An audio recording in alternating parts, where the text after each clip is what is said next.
At the moment we have to talk about surrender, because Kiev should think not about the deal. So you're saying it should be a surrender? It should be definitely. But that is not the basis for peace talks, is it? But there is no balance on the field. You think you're winning? We are in the winning situation, definitely. Europe is also now talking about seizing Russian assets and giving them effectively to Ukraine to use. What Europe is suggesting is absolutely illegal. It is simply stealing. They will say, you steal land, we'll steal your money. We will sue them also in the courts in London.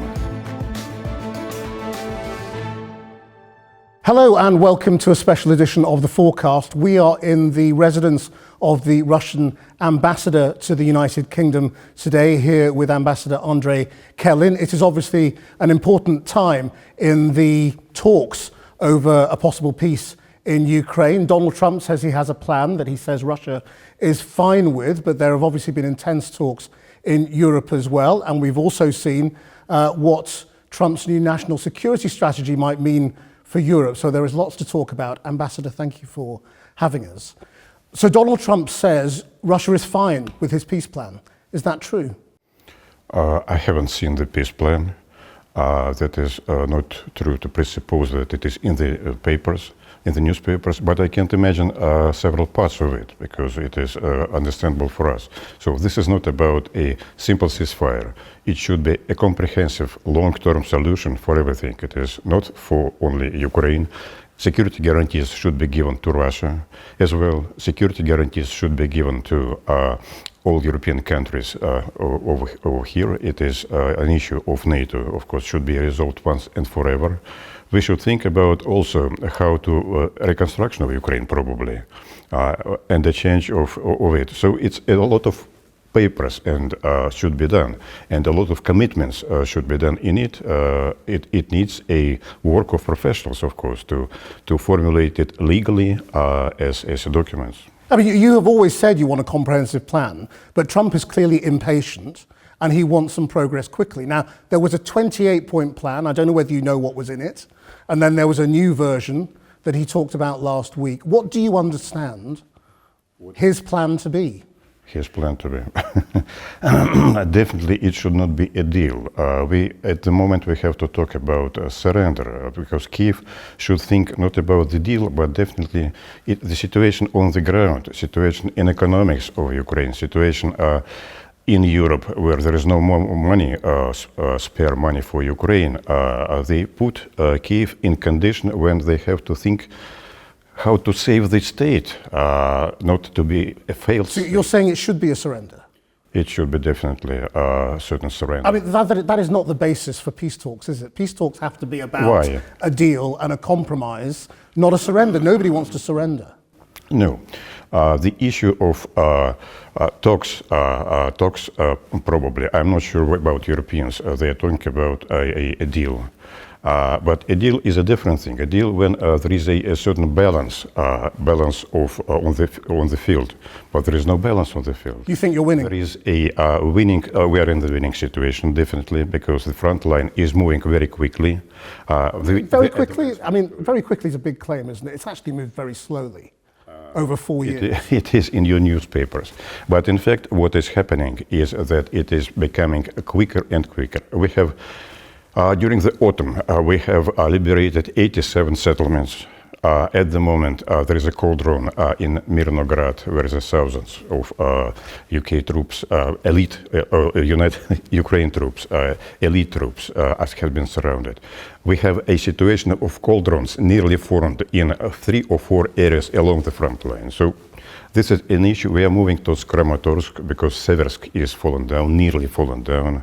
Novopavlovka is nearly fallen down. Gulyai is very famous, I will say, on Ukrainian map in early 20s. It is nearly no, I wouldn't say it is fallen down, but it is now being attacked and surrendered, which nobody is expected to be. So this is moving quicker and quicker. So Trump's talking nonsense then, if he says Russia's fine with a deal. I mean, you're sounding like you're nowhere near a deal. Expectations, of course, to have it as quick as possible, and I wouldn't say that we are alien to this expectation because we would like to finish it by diplomatic efforts and also as quick as possible. But of course, it will be on our terms. Right. Well, what are your terms? Terms has been laid down by President a year ago, and we do not change our positions. It is well known, and simply do not repeat what has been said many times. So, I mean, that's interesting, isn't it? You have been consistent in your message, and you're saying Russia's position has not changed and will not change. Will not change, no.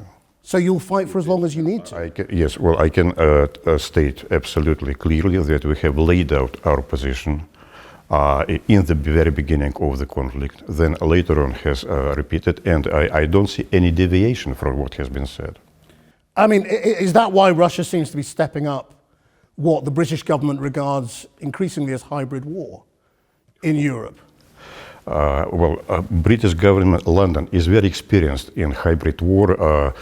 I can remember Zinoviev letter in early 20s when they have, first of all, invented this hybrid war. And there are repeated issues concerning that. So you accept it's going on? Others are only learning from London how to do it.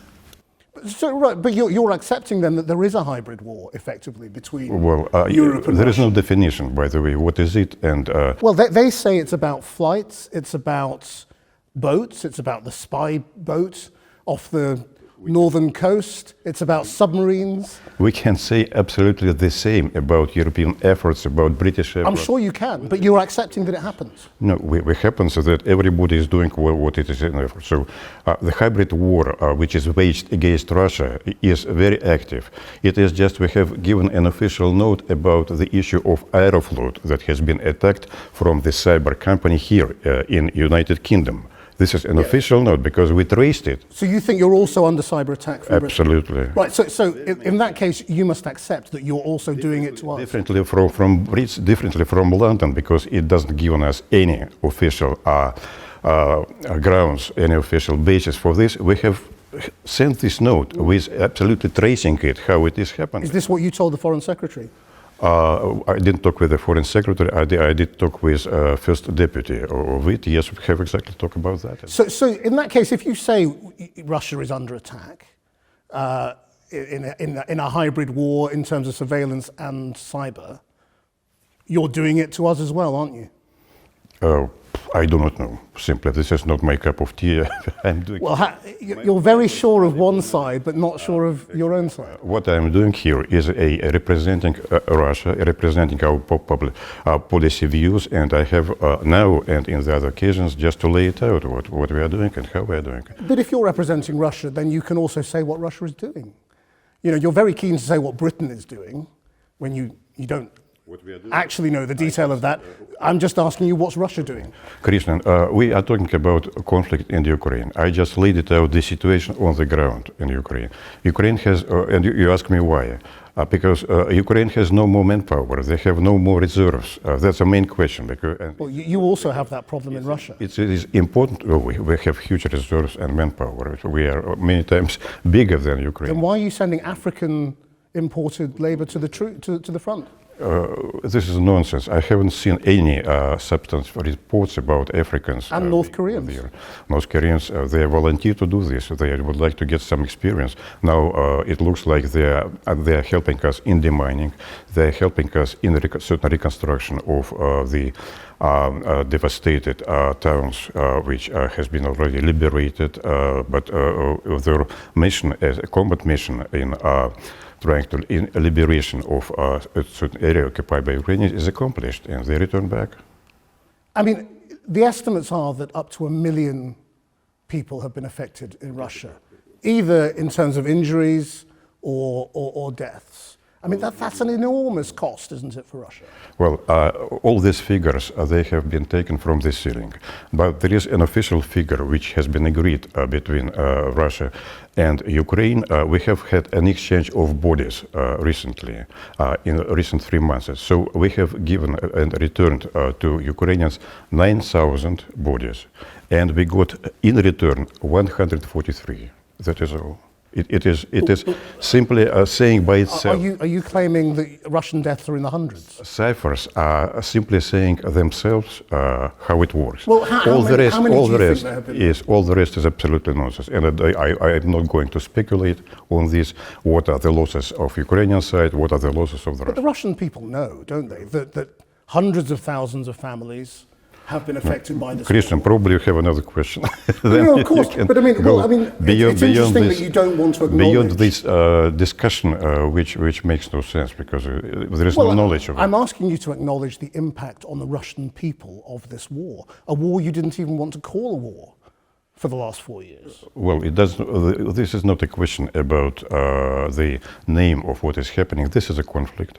What we are doing, we are trying to save people. We are trying to save Russian people, Russian-speaking people on these territories from oppression or suppression, from their human rights are important to us. And actually, you know that they have prohibited even the Orthodox Church over there, which is they are prohibiting to talk in Russian language, which is absolutely unthinkable. They're not banning the Russian language at all, full stop. Please, don't interrupt me. Well, there's not a total ban on speaking Russian. Oh, there is a ban, and banning the last decree by Verkhovная Rada, this is a parliament in Ukraine, that will not be protected, that was the day before yesterday, that it will not be protected by the Council of Europe, treaty about regional languages. Now you say this is not about a ceasefire and it's not about a deal. If Zelensky were to say, ceasefire and I'll call elections, he's saying he's prepared to hold elections. Yes. I mean, is that something Russia would consider? Because you want him out, and you believe he would lose an election. So if there's an opportunity for an election, is that something Russia would consider having a ceasefire for? There are very many questions about this statement, how serious it is. It is just first pronunciation about the necessity to hold elections, which has been done definitely under impressions of what Trump has said yesterday in his talking to the interviewer. What we can say is that under the current law of Ukraine and under current constitution, it is only Verkhovная Rada, the parliament, who can continue to exist under martial law. But presidential elections should have been happened a year and a half ago. So at the moment he is illegal. And we are not very eager to go into the agreement or a treaty with a person who is illegal, who is going to sign it. We can negotiate with him, but the person who is going to sign it should be absolutely legal and has the support of people in his country. Otherwise, the other one will come and say, well, if this is nonsense, I didn't sign it. Europe is also now talking about making rapid progress on seizing Russian assets and giving them effectively to Ukraine to use. Now, this has been, held in a freeze for years. They're now talking about actually using that money. How important is that in the negotiation? First of all, I don't think that we will introduce this issue in the negotiations, because what Europe is suggesting, and it is only European Commission is suggesting, is absolutely illegal. And under domestic law, international law, whatever it is simply stealing money. Even during the Second World War, there is no use of money of Nazi Germany, which has been in the banks over there. But this will be a first example. Of course, it will bring consequences for those who, if they will decide to do this, it will be very serious consequences. What consequences? Well, we have also assets in Russia, British assets, Belgian assets, others as well. So what they are going to do is a step which will have very serious conflict, because the current leaders, they do not think about the future. They would like to win it today, to do something today, but they have absence of strategic perspective. And they say, well, tomorrow I will be away probably. It is this president, president of France, president of Germany. They think about how to handle it at the moment, but they have to think about a year after. And that will come. You believe me, this will come. We in Moscow, we are preparing an answer to this. If ever it is going to happen, then we are not disclose what we are going to do. But since the very beginning of the conflict, I think that the answer was being prepared in a preparation. But isn't there more Russian cash in Britain than there is British cash in Russia? I mean, does Britain have anything much to fear from retaliation? We do not reveal it, but I'm sure, because during dozens of years, we have had British investors, we have had Belgian investors, we have had French investors, German investors, and I'm sure that I do not think about anything in particular, but I can imagine how many efforts has been done during that time. And you don't think that would be part of the peace negotiation to get the money back? I do not know. I do not know. There are different ideas on American side how to make it. I simply, at the moment, I have no idea.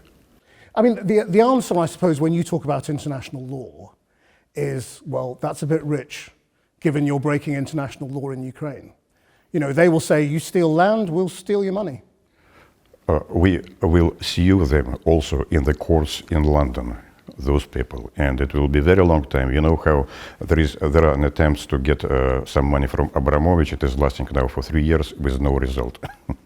You'll see them in court? We will see them in court, yes, definitely.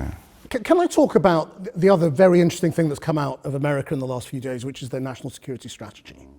It's quite extraordinary as a document. Your spokesman in Moscow, Mr. Peskov, welcomed it and said that there are aspects to this that are in line with Russia's. What is it you like about the Trump national security document? I read the document, in fact, yes. It is an interesting document because it differs very much from the previous such kind of strategies done by the previous administration. I will point out 3 things which in particular positive for us. First, it is a refusal refusal of supremacy of the United States all over the world. Hegemony, as was always the main card of the previous administration. U.S. is hegemonic and should do everything about the world and everything. Now it is said no more. Probably Western Hemisphere. That is one thing. The other thing is that no more enlargement of NATO, which is important. It is now in the concept. That's right. And a third thing is that they stand not for confrontation with Russia, but for strategic stability, for establishment of strategic stability. I mean, he is now saying Europe is weak. Is that a Russian strategic success? Is that what you have achieved? It is just a result of development, of liberal development in Europe. It is, I wouldn't say that we have contributed much because recently our relations with Europe deteriorated very strongly, and it is not only in the last 4 years, but much earlier, because Europe treated us as a minor, as some regional power, and this is a result of internal European development, which we have predicted, of course. I mean, the thing that has caused a lot of anger in Europe is also his talk about civilizational erasure. Do you think he's right about that? I have no comment on that. I have no comments on that. Why not? No, well, this is an American view on the neighbors, but many things that has been pronounced by the Vice President Vance in Munich conference, and it is reflected in the strategy, and of course, Europe is not our partner at the moment at all. It is adversarial party, which describes itself. It is in the strategy of the United Kingdom. It is said that we have adversarial relations. Do you think that Trump view of Europe and the threat to Europe from immigration is in line with Russia's nationalism at home? No, we don't have. Well, yes, of course, there are some nationalism over there. I mean, in Russia, in some corners of it. It is. I wouldn't say which one, but well, nationalism is a very. I would say it is a bad thing. It is nationalism, definitely. I have seen as well here in London, not in London, but in one of these cities nearby, some defenders of white movement, which has been standing in front of the church. So nationalism exists over the world, but it is not my estimation that migration is threatening to United Kingdom, to France, to Germany. You don't think it is? You don't think it is? No, it is the current the estimation here by the politicians. What I'm seeing, they are better about internal life, not me, of course. You see, some people say it chimes. One thing more, the issue of migration in our country, in Russia, is now treated also very seriously, because we did have sort of unlimited migration mainly from the Central Asia, who has come to work in Russia and then providing income and money to their own country, where there is no job, no work, no jobs. And we have taken a new strategy to that, which is limiting migration, which does not give a very favorable conditions for movement of forces. So they should register, they should learn the Russian language, they should be civilized, they should be part of society, not forming the walls of their own on our part of Russia. So we take it very seriously. But we are discussing our own migration. We do not discuss much what is happening in Europe. No, but what people wonder is if the Trump foreign policy were to work, he says he wants to encourage nationalist parties in Europe. That is a world, that is a Europe Russia would like, isn't it? I don't think that we have any point of view about it. We are more or less friendly with those movements in Europe who do not consider Russia as an enemy. And they tend to be the nationalists. Do not expect, well, whatever color they are, doesn't matter. It is. You have here in Britain at least 3 or 4 communist parties.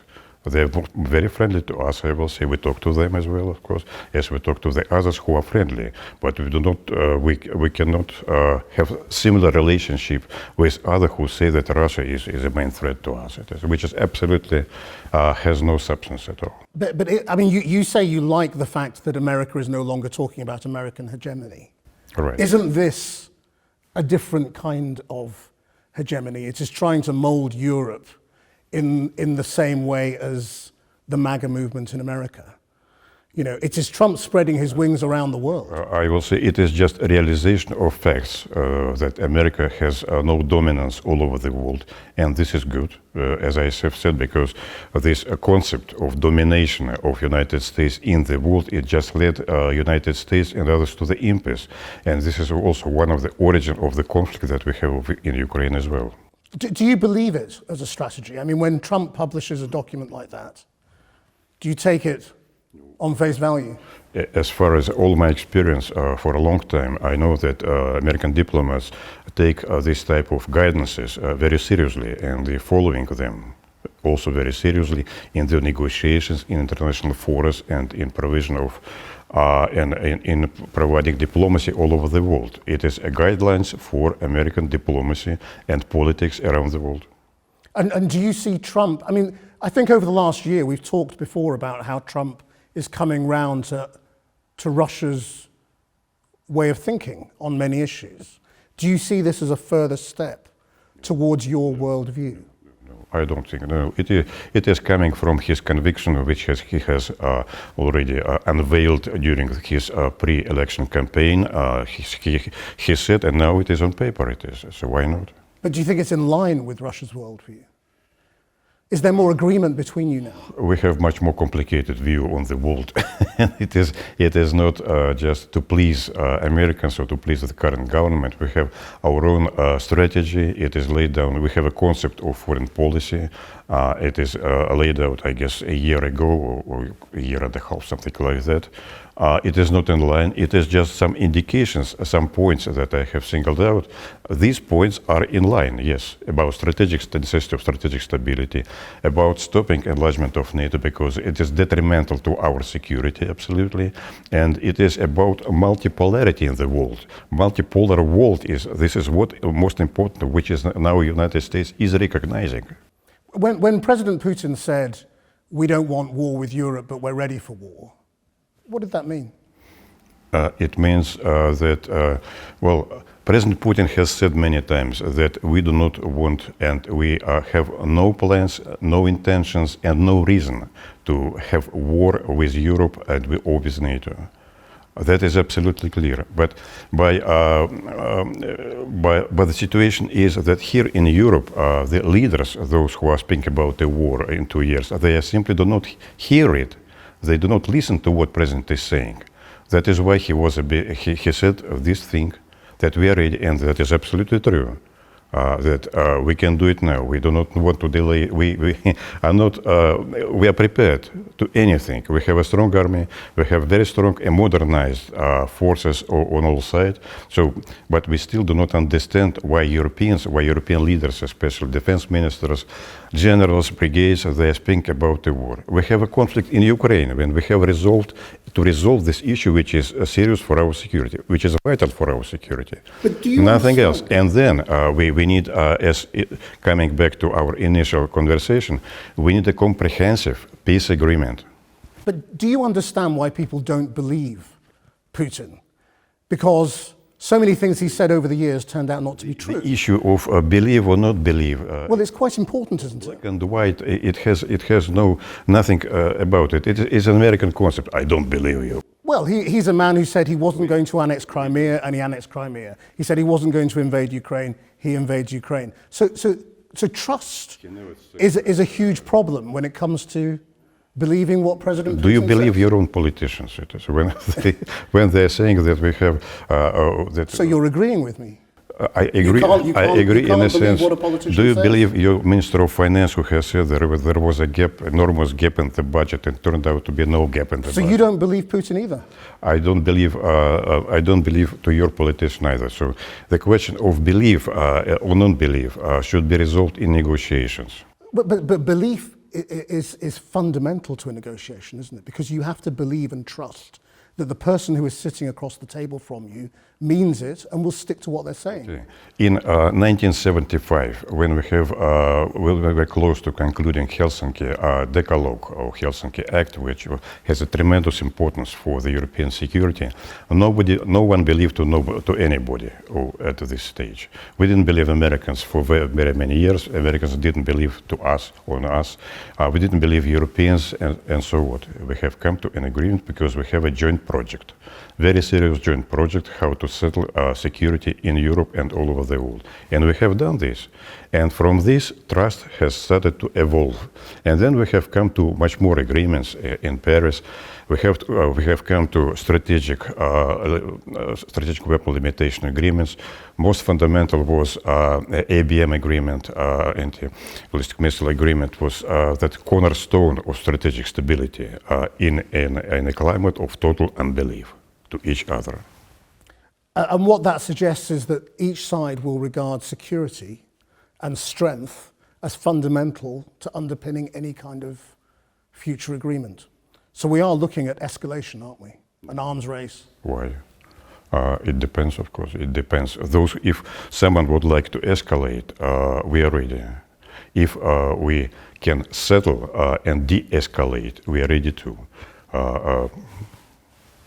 What else I can tell you about that? Nothing. Not very much about it. De-escalation is now high in the agenda, not escalation. And one should speak not about terms of remilitarization, but in terms of de-escalation of current tension, which is important, about re-establishment of strategic stability, which is absolutely vital now for Europeans and for the Americans, because we are coming, that strategic limitation treaty is coming to an end of February. This is vital, of course, as well.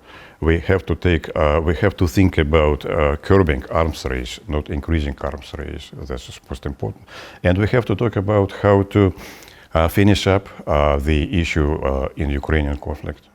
Just finally, how much economic pressure do you think both sides are under? We know that Ukraine has a problem paying its bills, but Russia also is facing a much lower oil price underpinning your economy. You're facing inflation at a much higher level, lower growth.